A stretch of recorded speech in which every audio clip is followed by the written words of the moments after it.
කොහොමද යාළුවනේ ඔයාලට ගොඩක් ආදරෙන් පිළිගන්නවා මගේ YouTube channel එකට. ඉතින් මම අද ඔයගොල්ලන්ට ගෙනාව රසම රස කෑමක් හදන රෙසිපි එකක්.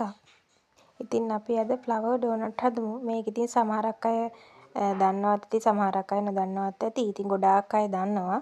නමුත් නොදන්න අයට තමයි මේ කියලා දෙන්න හදන්නේ. ඉතින් මුලින්ම මේ වගේ පිටි මිශ්‍රණය හදා ගන්න ඕනේ. හදාගෙන රෝලින් පින් එකකින් මෙන්න මේ විදිහට ඒක තුනී කර ගැනීමක් සිදු කරන්න ඕනේ. ඉතින් මෙන්න මේ විදිහට තුනී කරගත්තට පස්සේ මේ විදිහට අපිට මල් විදිහට අච්චුවකින් හෝ පිහියක් අරගෙන හරි අපිට කපා ගන්න පුළුවන්. ඉතින් මෙන්න මේ විදිහට කපාගත්ත ඩෝනට්ස් ටික තමයි ඔයාලට මේ විදිහට පේන්නේ. ඉතින් ඔයාලට මෙන්න මේ විදිහට මල් ආකාරයෙන් සකසා ගන්න පුළුවන්. ඉතින් මේක විවිධ හැඩවලට ඔයගොල්ලන්ට උවමනා ප්‍රමාණයට ඉතින් හදා ගන්න පුළුවන්.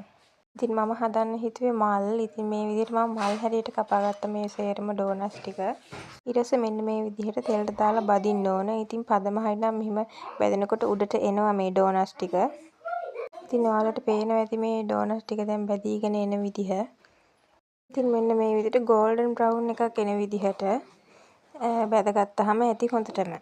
ඉතින් මේ තියෙන ගෝල්ඩන් බ්‍රවුන් කලර් එකට මෙන්න මේ විදිහට බැදුනහම ඇති. ඉතින් මෙන්න මේ විදිහට මල් ඩෝනට්ස් ටික බැදගෙන උඩින් ජෑම් හරි Tamanට කැමති දේවල් දාගන්න පුළුවන්. ඊට පස්සේ අයිසිං සුගර් ටිකකුත් උඩින් ඉහ ගන්න. ඉතින් තවත් වීඩියෝ එකකින් හම්බ වෙනකම් ඔයාලට සුබ දවසක්.